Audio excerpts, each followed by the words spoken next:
Hey students, we are going to jump into chapter 7, which is nutrition. So I'm going to share. Now, I do need to preface this, or I think I should. So nutrition is one of those, you could ask 50 people, even in this field, on their, recommendations or their opinions, and you're probably going to get 50 different responses. And I'm the same way. And so with this, this is more NSCA driven. So again, it's from your textbook, but know that there's a bunch out there for you regarding nutrition information. There are organizations that focus specifically on performance nutrition and all types of things like that. So just be aware of that. Again, take this for the exam, even if you disagree with it or you have questions on it. Again, this is kind of what you would be tested on in that nutrition section.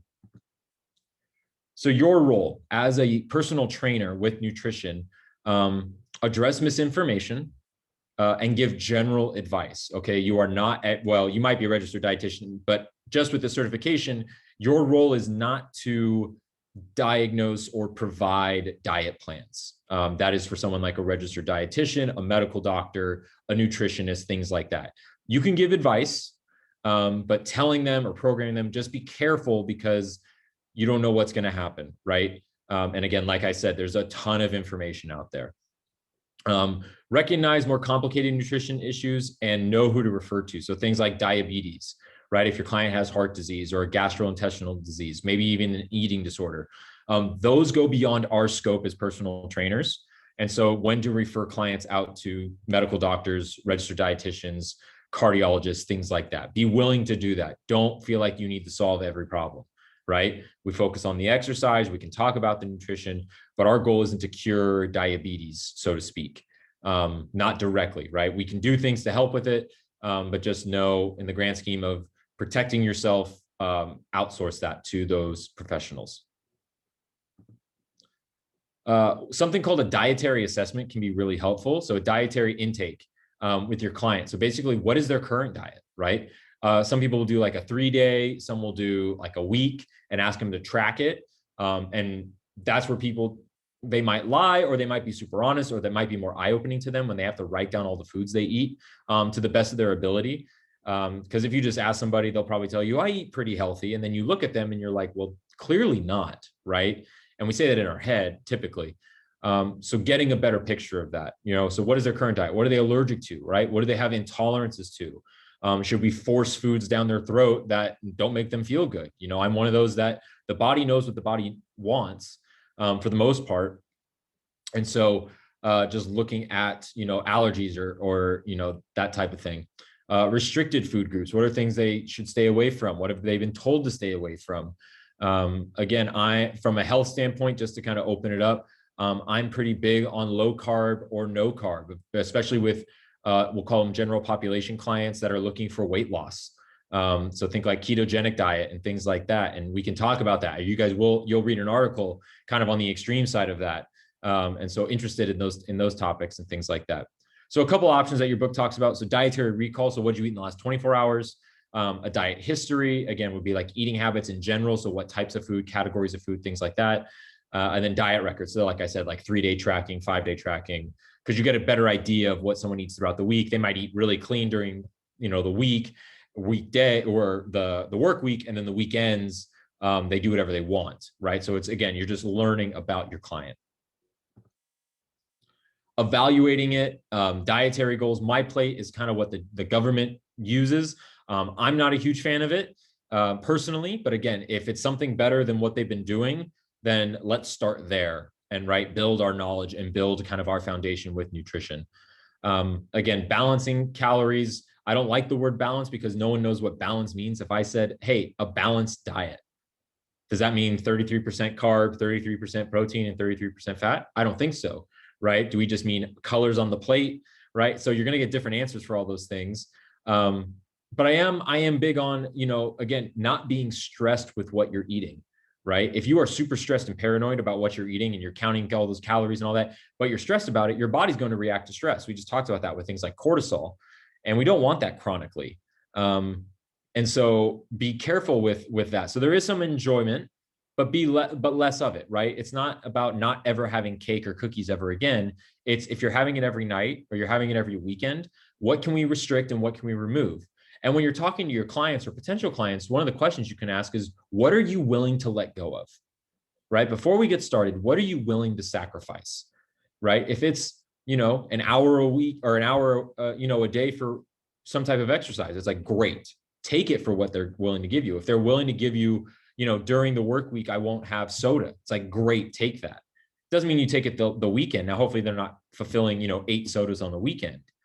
Right. But finding that agreement, right, to start and let the results kind of start to happen.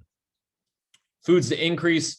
Again, they push big on fruits and vegetables. Just again, from my perspective, I'm not a huge fruit and vegetable guy. We can talk about why, or why I don't think it's necessary. Where there are, I would attack more the non-processed things, or that it says sugary drinks, highly processed foods, cereals, flour, high fructose corn syrup, those types of things. You reduce those. And then I'm also, again, NSCA is low on sodium. I'm not afraid of sodium. Again, we can have conversations in the comments or anything like that if you want to talk more. Factors that influence your energy requirements, right? We talked about this, your resting metabolic rate or your basal metabolic rate. So this is just at rest. 60 to 75% of your total energy goes to this. So you just being alive.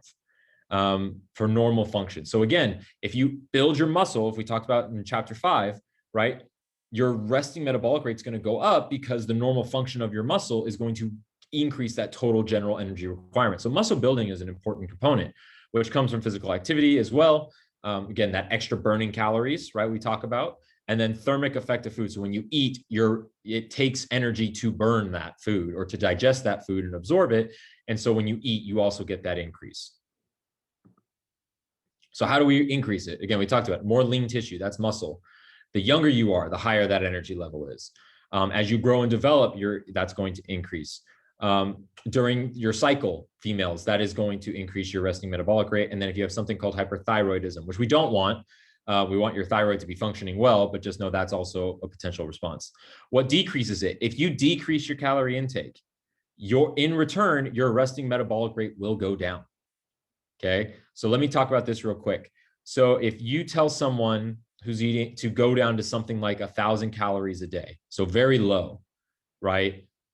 If you do that thinking that's a long-term solution, you're probably wrong, because what's going to happen is your body's going to go, wow, I only get 1,000 calories. I'm going to decrease my resting metabolic rate to match the 1,000 calories that I consume. And so you might have a big drop at the beginning, but then you're going to slow down. You're going to have less energy. You're going to sit around a lot more. You're going to be colder. Your body temperature is going to decrease. And that's from a drastic caloric intake. Now, I'm not talking 250, 500 calories, a periodic decrease, right? But when you just go, hey, client, you need to lose 100 pounds, we're going to 1,200 calories. Your body's not going, long-term, it's not going to succeed on 1,200 calories. You're going to have negative effects. So I'm telling you that now, that's not the magic. The magic is not eat less and move more. I know that's what we're told. It is not that necessary in and of itself. Okay. Loss of lean tissue, right? So if you lose muscle mass, you're going to decrease that resting metabolic rate. And then hypothyroidism, where your thyroid isn't functioning very well. It's underperforming is another way that can happen. Physical activity, again, probably the second largest, most variety when it comes to metabolic rate and energy demands. Again, what can you adjust? Your intensity, your duration, your frequency. You can train in extreme heat. You might train in extreme cold, right? All these environments that we kind of go into. You can affect these things. And as a personal trainer, right, your duration and your frequency might be set, right? 3 days a week for an hour each session, right? That might not change. So then what do we do to change it? The intensity, right? We might have to change that. And that intensity can change whether it's the amount of weight we do, the limiting the amount of rest, increasing the rest, multiple exercises back to back. Again, there's going to be all these training styles that each one of you is going to have and find what works for you and best for your clientele. How to measure this. And now again, you do have some calculations to make on the exam. So knowing these tables is important. So measuring your caloric intake. So weight changes versus consistent diet, right? So if the diet stays consistent, if the food lifestyle, however you want to call it, that stays consistent, then you can kind of judge what happens with the weight, whether it's weekly or anything like that. So if I eat the same thing Monday, throughout the week, and every week I'm gaining half a pound. Now it might be muscle.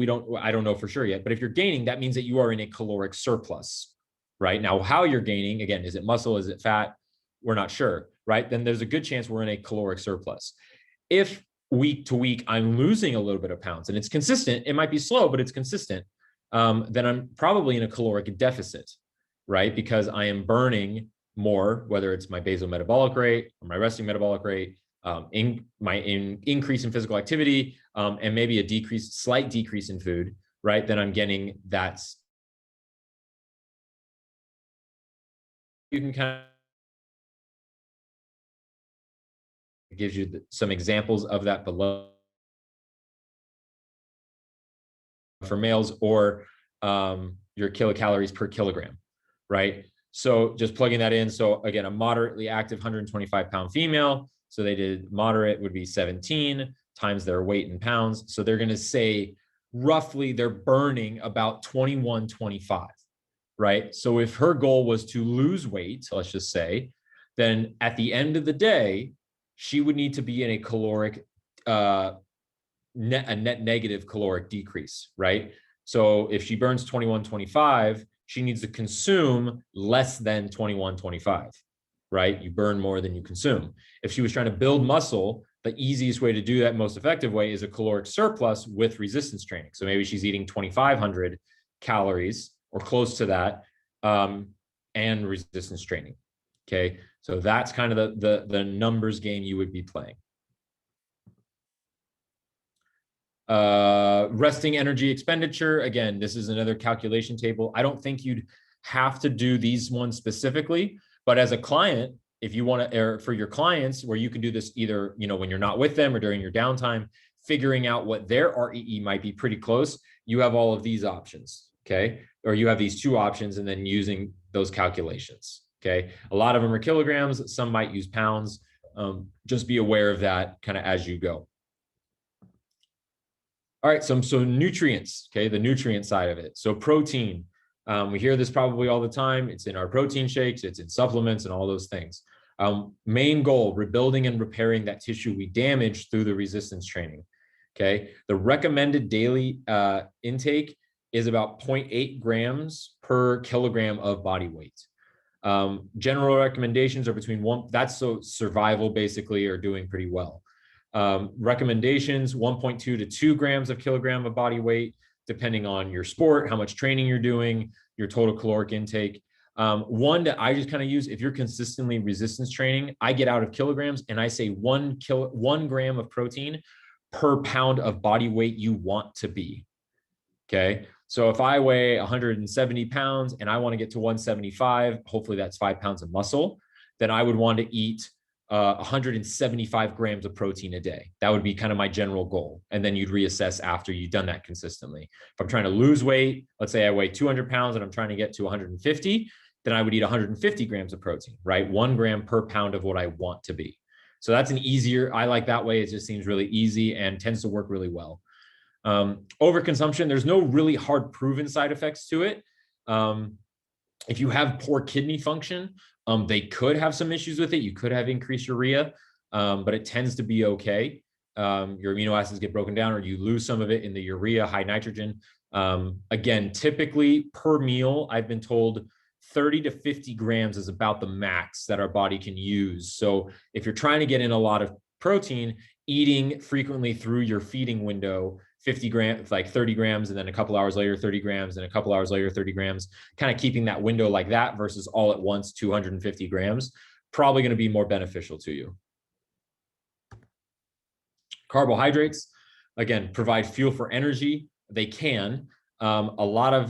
If you're on a high carbohydrate diet, again, could be up to 60 to 70% of your total calories. Again, I think this highly depends on your client's goals, the training regimen, and their fitness level. I tie a lot of carbohydrate consumption to a lot of chronic diseases, especially if it's processed foods, high sugar foods, high fast digesting foods, things or carbohydrates, things like that. So I'm big on low carb or no carb. One reason, not to get too sciencey into it, is your body's able to make glucose. So your body can make the energy that carbohydrates break down into, and it's demand driven. So the more your body requires, the more your body will make, as long as you have the energy there. And guess what? You have the fat there to make, and the protein there to make sugar that you need for energy. So just know that's my stance. But again, understanding, depending on the training program or what the client is looking for. So aerobic endurance, they're going to say increased amount of carbohydrates. So 7 to 10 grams per kilogram of body weight. And then anaerobic training, so that'd be like resistance training, high power training, things like that, 5 to 6. Okay. So just know those differences between aerobic and anaerobic training for the NSCA nutrition component of the exam. And then you have dietary fat, low body requirements. So you don't need a lot. Again, total body fat, they're going to say something along 15%, or greater than 15% range is pretty good. Again, keto diet's going to typically be a lot higher in fat and protein than it is in carbohydrates. I'm going to be really big and say you don't need to be afraid of fat consumption, depending on where you're getting it from. It's when it's combined with carbohydrates is where it can become an issue. I'm also bigger on saturated, but again, looking at the data from the NSCA, they're going to say monounsaturated and polyunsaturated. So that's going to be your olive oils, your liquid at room temperature, and then saturated, your hard at room temperature. So butters, fat on meat, things like that. So they're going to say 20 to 10. Again, we can have a different conversation off of the NSCA topic about what I might recommend. Vitamins and minerals. Again, I don't think you need to know the super details of these for the exam, but it's good for you to understand these, especially if someone tells you, a client tells you like, I know I'm low in vitamin D or I'm low in vitamin A, and then you can maybe have recommendations for them, or you can do some research and then provide some advice if they ask for it. So just being aware of the male and female ranges. Again, your body's really good at filtering out what it doesn't need. So even with those upper limits. Water, I tie kind of water and electrolytes together. But again, general guidelines for water, 1.4 to 2.6 liters a day. Again, I think that depends on the weight of the person, how much they're exercising, how much they're sweating, and things like that. So again, water, but then I'm also looking at sodium intake as well. So more focus on around exercise. So before exercise, the book is going to recommend 5 to 7 milliliters per kilogram of body weight about 4 hours prior to exercise. So basically what this is think about hydrating. If you were an athlete, right, you were told to drink water throughout the day before your game or match or anything like that. That's kind of the idea. Then you start to decrease that water a little bit just before your 2 hours prior. Okay, so you're decreasing it a little bit, but you're still hydrating in preparation for that loss of fluid during exercise. During the exercise, again, if you can, fluid intake is important. Again, I would also say salt intake, because if you ever sweat is a lot of salt as well. Because of your increased body temperature, you want to stay away from heat exhaustion, and heat stroke. So again, keeping your body at a good temperature, water will help with that. After exercise, pre and post weight. So we did this for football. So you'd weigh in before practice. Let's say I was 180 pounds. And then you weigh after. I didn't lose, muscle in that amount of time. So if I weighed 177 and I lost 3 pounds of water, most likely, and salt, then what the recommendation is 20 to 24 ounces of every pound lost. So I would have to be around 60 ounces of water after that. Okay. And again, sodium and sugar can help replenish your electrolytes and your energy. Okay. So I wouldn't drink Gatorade necessarily, but again, making sure that you have adequate sodium is going to be important. What to eat before and after, or drink, so again, water, milk, juice. I wouldn't do milk necessarily before. I wouldn't do soft drinks, but again, there's a sugar aspect. So sugar can trigger some anabolic building. But again, there's a lot of other things that also happen with that. So water and juice, sport drinks like Gatorade. If you do that, I would just say water it down. So you don't need all that sugar all at once. And then fruits and veggies, again, they have water in them. And you can extract that when you eat it. Coffee and tea, just be mindful of. Just again, coffee can have a dehydrating effect, but it can wake you up as well. What to drink during activity. So again, water, sports drinks, diluted juice, again, carbohydrate and water combo. So this Gatorade is one of those. Cytomax, which used to be one, I don't know if they still make it. Again, mixing those together. Again, this is perfect world. And then consuming carbohydrates during exercise if trying to reduce weight, right? Just kind of a question to think about. If you're trying to reduce your weight, right, you may not need those carbohydrates. So just be aware of that depending on the training goals of your client. So weight gain. So if we're trying to gain weight, progressive resistance training, so you're continually making it more difficult, about 2,500 additional calories for 1 to 2 pounds of weekly gain. Okay. So what does that mean? So that means every week, right, you're trying to eat an additional 25 to 3,500 calories of food. Okay. So if I eat 2,000 calories, then by the end of the week, I'm trying to eat.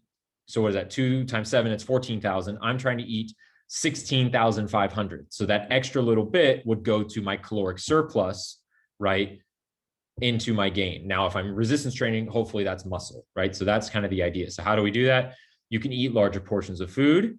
You can eat more calories. You can eat more frequently or choose higher caloric foods. Okay. And again, that protein requirement, that 1.2 to 2.0 or 1 gram per pound of body weight is going to put you on that higher end. So obviously to increase that calories, you would consume more calories, more and keep that protein high, and eat more frequently. I would say, so again, I eat in about an 8-hour eating window. So in those 8 hours, I might have 3 or 4 meals, right, during that time, and making sure that I'm getting my high amounts of protein in if I'm trying to gain weight. Weight loss, again, your goal is to achieve a negative caloric balance. So decreasing your caloric intake, or excuse me, you are burning more than you are consuming. So you're in a net negative. So if you look at 500 to 1,000 calorie reduction a day. So again, if I'm eating, let's say I burn 2,000, then my goal is to consume 1,500, right? Because then that would put me at that net negative 500. And that's going to result in a loss of weight. Okay. So again, that rate of loss, healthy-ish. So again, 1% of total body weight a week. So you don't want these drastic drops. Our body's not prepared for that. So if you're 110 pounds, right, it's going to be a pound, maybe a pound a week. If you're 330 pounds, it's going to be 3. So the heavier you are, the more loss you'll see. The lighter you are, but you're still trying to lose weight, the less you'll see in a healthy, we'll call it, weight loss program. Foods with low energy density. Again, this is the book. So soups, salads, greens, veggies, and fruits, again, to fill your stomach is the idea.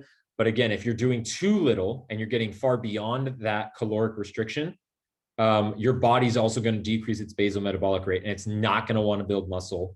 Okay. So just be aware of that you still, I would say, still keep high caloric density, but high satiety foods. Satiety just means full. So I don't eat as much, but I feel fuller. So I feel good. My body thinks it's full, but I'm actually in a caloric restriction, and I'm going to lose that weight, but still get all the nutrients I need and all those sorts of things.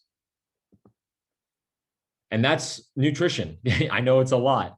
But again, so big things, again, weight loss, caloric deficit, weight gain, caloric surplus, looking at hydration, looking at the macromolecules and kind of their general recommendations with it.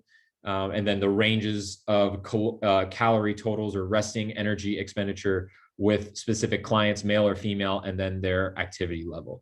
So again, take a look at this. You also have the PowerPoint. And if you have any questions, let me know. Take care.